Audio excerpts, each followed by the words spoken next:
Na minha adolescência, eu sempre questionava: se a palavra de Deus é eterna, a Bíblia é eterna? A Bíblia existe assim desde sempre? Como funciona isso? Talvez você tenha alguma pergunta parecida como isso.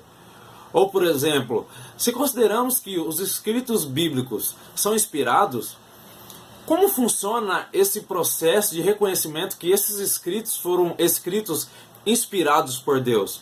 Ao decorrer da história, como funcionou isso no Antigo Testamento, o Novo Testamento? Quais os critérios que precisariam ser satisfeitos para que esses escritos fossem considerados como escritos verdadeiros, infalíveis, como a verdadeira e inerrante Palavra de Deus?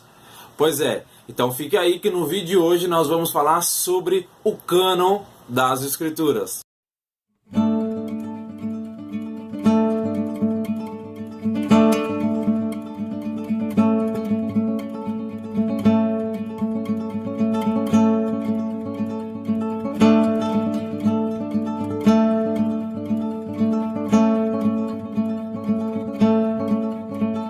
Muito bem, então fechando aí uma série de 3 sobre as Escrituras, o qual a nossa única regra infalível de fé e prática, base também para a fala aqui do canal Mensageiro da Fé, estaremos fazendo esse fechamento falando sobre o cânon das Escrituras e também aproveitando para aí iniciar uma sessão de review, ou seja, uma apresentação e análise de livros aqui no canal, e começaremos com esse livro do F.F. Bruce, essa obra aqui magnífica que vai falar exatamente sobre o cânon das Escrituras. Muito bem, nós sabemos que a Bíblia é composta de 2 grandes seções, no qual chamamos de Antigo Testamento e Novo Testamento, as 2 seções totalizando 66 livros, sendo 39 do Antigo Testamento e 27 do Novo Testamento. E que essa coleção de livros foi escrita por aproximadamente 1.500 anos, por aproximadamente 40 escritores que exerciam profissões diferentes, atividades aí diferentes, e também moravam em regiões e até continentes distintos um dos outros. Muito bem, então a questão é como esses livros eles foram reconhecidos no decorrer do tempo como livros inspirados. Então eu acho interessante para esse tema a gente primeiramente definir a palavra cânon, que é uma palavra latina, né, que de origem grega, que queria significava, melhor dizendo, vara de medir, ou medida, ou padrão, ou norma, ou lista. Ela era entendida também como um instrumento de medir.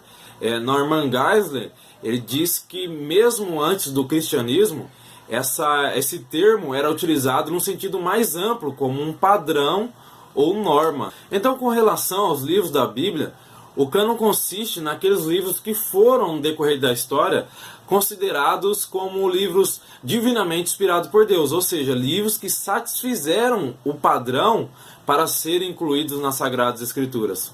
O que demorou foi o processo de canonização, mas isso devido ao cuidado que a igreja tinha em preservar as doutrinas verdadeiras. Muitos escritos heréticos circulavam na igreja alegando ser dos apóstolos, mas sem até mesmo ser de autoria dos apóstolos. Muitas doutrinas heréticas, como por exemplo as ensinadas pelos gnósticos, que negavam a encarnação de Cristo, ou até mesmo as doutrinas defendidas pelos céticos, que negavam a humanidade de Cristo, eram encontradas nesses livros. Então, galera, muitos livros do Antigo e do Novo Testamento foram duramente debatidos antes de finalmente serem reconhecidos como canônicos. Muito bem, então nós temos o Antigo Testamento sendo reconhecido nos anos 90, em Jâmia, que fica ali perto de Jope, em Israel.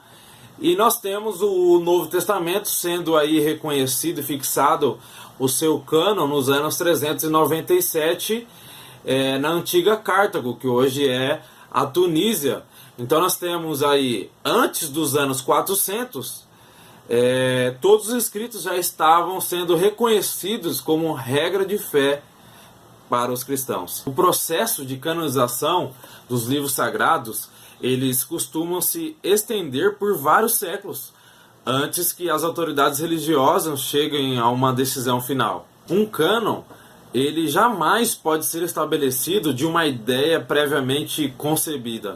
Assim, os livros, eles costumam adquirir um caráter de sacralidade por meio de um processo histórico no qual interferem fatores tanto de ordem literária como de ordem social e naturalmente também de ordem teológica. Foi o que aconteceu com ambos os testamentos. Muito bem, galera, então inaugurando a sessão review no canal Mensageiros da Fé, do qual nós temos a proposta de publicar aí inicialmente, one by month, uma vez por mês, uma apresentação de um livro, uma obra de linha bíblica, teológica, histórico, cultural, que darão apoio e subsídio aí à nossa fé cristã. Nós sabemos que temos muitas obras publicadas aí à nossa disposição no mercado brasileiro.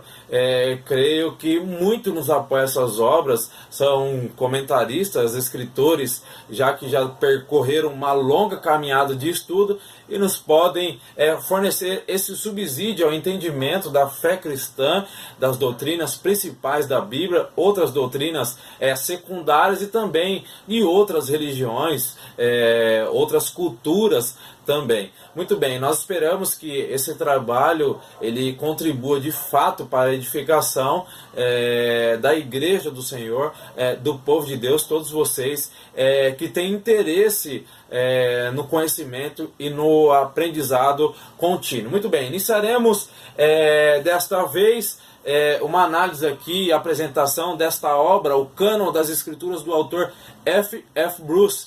Estamos falando de um autor aí gabaritado no mundo teológico, aí, um autor que tem nada menos que 33 ou mais obras já publicadas. Então esse livro aí ele é publicado pela editora Agnus. Muito bem, então iniciando aí pela capa desse livro, mostro aqui para vocês uma capa muito bonita, muito bem feita, um design muito bonito, né? Ele vai falar aqui nesse subtítulo, ele vai colocar como os livros da Bíblia vieram a ser reconhecidos como as Sagradas Escrituras. Eu vou deixar aqui para disposição de vocês, já é um tema aí que nós temos falado nessa série de 3 sobre as Escrituras, que dão base aí ao canal Mensageiro da Fé.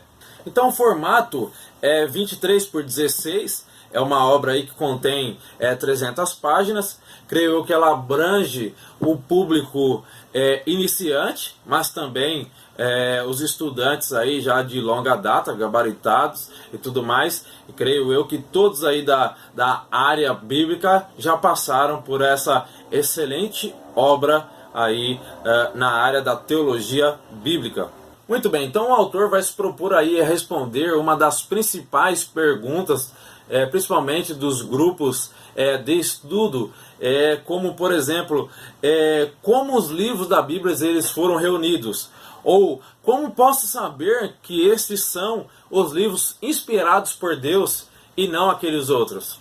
Então Bruce ele vai percorrer a história da igreja, nos mostrando muito da literatura apócrifa e como esses livros foram pouco a pouco sendo rejeitados. Ele também vai percorrer aí o Antigo e o Novo Testamento, nos mostrando como Jesus e os primeiros cristãos sempre apelavam para as Escrituras Sagradas como autoridade final sobre os seus argumentos. Ele também vai procurar responder se Jesus e os primeiros cristãos sempre utilizavam o Antigo Testamento, por que haveria necessidade de serem acrescentados outros livros às Escrituras Sagradas? E uma questão muito interessante, galera, é que ele também vai nos trazer aqui quais eram os testes feitos na era apostólica para saber ou para reconhecer que um livro era divinamente inspirado por Deus. Então aqui ele vai detalhar, explicando cada um desses testes. Por exemplo, o teste da autoridade apostólica, verificava se aquele livro tinha uma autoridade apostólica, a questão da antiguidade dos livros, a questão da ortodoxia, se esse livro era ortodoxo. Mais para frente a gente pode explicar isso, falar um pouco sobre ortodoxia, a questão da catolicidade, ou seja, se esse livro tinha uma abrangência e aplicação universal, o uso tradicional, ou seja, se esse livro já era usado tradicionalmente nas igrejas, se era reconhecido pelas igrejas, a inspiração desse livro, muito bem se compreendia os critérios de inspiração, muito bem, e de outras muitas questões ele vai trazer aqui nesse livro. Então você que é estudante, amante da Palavra de Deus, ou ainda você que pretende iniciar os seus estudos, iniciar leituras, anote aí na sua listinha o Cânon das Escrituras, publicado pela editora Agnus, que com certeza vai somar aí, vai ser muito edificante para o seu ministério. Muito bem, galera, então no vídeo de hoje falamos sobre o Cânon das Escrituras, aí com esse primeiro review do canal Mensageiro da Fé. Se você gostou, se esse assunto foi útil para você, deixe o seu like, se inscreva no canal, compartilhe esse vídeo, deixe aí também os seus comentários, opiniões, dicas, que você estará contribuindo na divulgação do Evangelho, na edificação da Igreja do Senhor. Fique na paz, que Deus o abençoe na pessoa de Cristo Jesus, o nosso Senhor.